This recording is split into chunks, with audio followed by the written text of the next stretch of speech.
Time to go back to school. Hello everybody and welcome back to the channel. My name is Bree and this is 4 Paws in a Book. Today I'm going to be talking to you about my TBR for Orilium, or the Magical Readathon. This is a readathon that I have been doing since I started on Booktube so many years ago. We're not going to talk about it.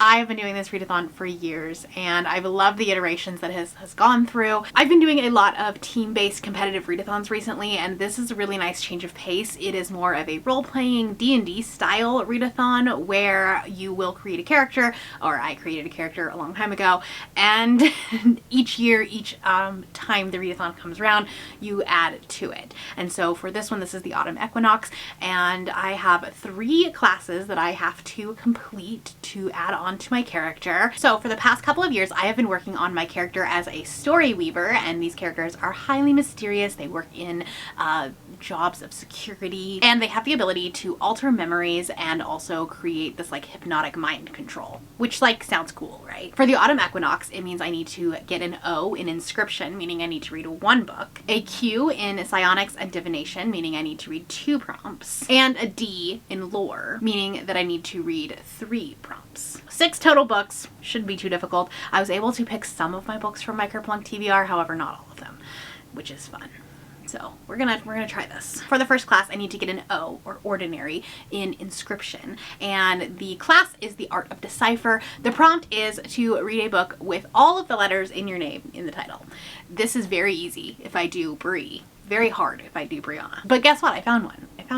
An Ember in the Ashes by Saba Tahir. I wanted to read this in August. I didn't quite get to it. And so it's on my TBR again. Not officially on my Kerplunk TBR, but I do really want to read this. This is the first book in I think it's actually a quartet now. And it is a young adult fantasy. However, I do think it reads on the older side. I'm hoping that it gives Fireborn energy. This is what we're hoping for. And I feel like everyone on Booktube has read this book, and anyone that hadn't years and years and years ago is reading it now. And I would like to be part of that. I actually really love the new covers. I feel like they're a little bit more grown up. And so I know like most people still have like the older one that looks like this. I really love these new ones. However, I don't want to purchase the rest of the series unless I know I'm going to continue it and like it. So we're going to start with this one. For Psionics and divination, I need to get a Q for qualified, which means that I need to read both the ordinary and the qualified prompt. So for ordinary, it is the Rewind Time class, and the prompt is to read your favorite author's debut. I have a lot of favorite authors. Okay, you can't make me choose this. You can't. However, I have found a new favorite author. I've given both of her books 5 stars that I've read so far, and so I'm going to be reading The Last Daughter by Alexis Menard. This was her original duology before she wrote House of Bane and Blood. So I'm going to go backwards and I'm going to read this. I don't know that I will love this as much as House of Bane and Blood. It's a very different story. This is a Viking Fae romance, which sounds interesting, and I have not read a lot of that, and I trust Alexis, so here we are. And then for the qualified, the class is Significance of Recurrence, and the prompt is to read a book where a letter appears in the title 4 or more times, and that is hard to do. However, The Ashes and the Star-Cursed King is on my September, that's the month we're in, the September TBR for Kerplunk, and so I'm going to be reading this one. It does have 4 E's. 1, 2, 3, 4. 4 E's, okay?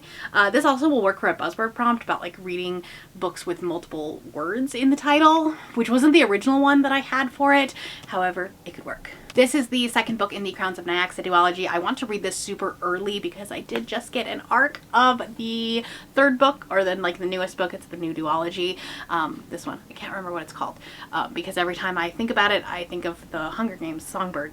It's that one, but I need to read this. So this is definitely going to be an early September book that I read. And then we get to lore. Now, as a StoryWeaver, we have to be well versed in lore. That makes sense, right? So we do have to get a D, which is distinguished, and that means we have 3 prompts for that one. For the ordinary, it is Illyrian history, and that is to read a vampire book. I actually have a lot of vampire books on my TBR. We're definitely getting into the spooky season. Ashes and the Star-Cursed King is one. However, I'm using that for another prompt and you can't double up. But I'm pretty sure that Nestlings is a vampire book. because it says you can't explain the needle-like bite marks on the baby. So I'm pretty sure that that is going to be. The other one that I really want to read is So Thirsty by Rachel Harrison. This is her new one. I have an arc of this and I could read that. And then I also have an audio arc of The Stars Are Dying, which also is a vampire book. And this one comes out in October. So one of those 3 books will work. For qualified, the class is regional interpretations and the prompt is to read a translated book. I don't have a lot of translated books on my TBR. I specifically do not have a lot on my physical TBR, which is a problem, I know. However, you gotta do what you gotta do. I will likely be using a manga for this. Likely I will continue on with Spy Family. I got very, like, I don't know, disheartened by the last one that I read. It was just like a fine book and I didn't love it. But I think I'm on volume 7 now. That's likely what I'll do, is I'll just get this one from my library and go with that. And then lastly, for Distinguish, the class is Tale of the Desert Creeper and the prompt is to read a retelling. Weirdly enough, I don't have a lot of those. I was like looking at my shelves and I was like, why do I not have a lot of retellings on my list, on my TBR here? I couldn't think of one that I like really wanted to get to right now. So this could change if one like pops up, but while I was building my TBR, I did remember that I have Phantom by Greer Rivers. This is a book that I found on TikTok and it's on Kindle Unlimited. And so I have this one. It's a Phantom of the Opera retelling. I do love Phantom of the Opera. There is a Phantom of the Opera readathon that's happening right now. I'm not officially participating in it. However, I've been like kind of lurking. I just needed a month away from a competitive readathon, so I'm not actively participating. Sounds like a fun readathon, so I will link it down below if you're interested in it. But what better way to support that than to read a Phantom of the Opera retelling? I don't know if this is any good. We will see. It sounded really interesting and I found her on TikTok. And I was like, okay, I'll try it. That is going to be my TBR for Orilium. Let me know down in the comments below if you are participating and what career you have chosen. And if you want to look at the rest of the books that I'm going to be reading in September, you can check out my Kerplunk TBR right here. That is all I have for you today. If you are new here and you have not yet subscribed, there's a little button that you can do so down below the video. If you'd like to hang out with me more, the links to my Instagram, Goodreads, Twitter, and my Patreon are linked in the description below. Thank you for watching and I will see you next time. Bye.